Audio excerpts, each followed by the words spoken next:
అదిగోండి చికెన్ పులుసు అయిపోయింది. కొంచెం గరం మసాలా వేద్దాము.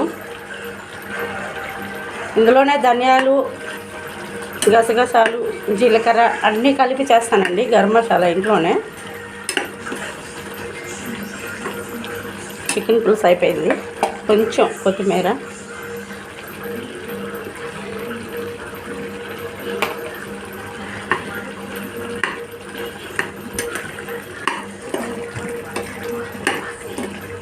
ఉప్పు, కారం అన్నీ సరిపోయినాయండి.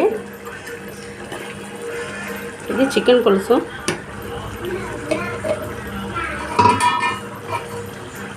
ఒక 2 నిమిషాలు ఉండి కట్టేస్తాను ఇక. ఇదిగోండి చికెన్ ఫ్రై కూడా అయిపోయింది.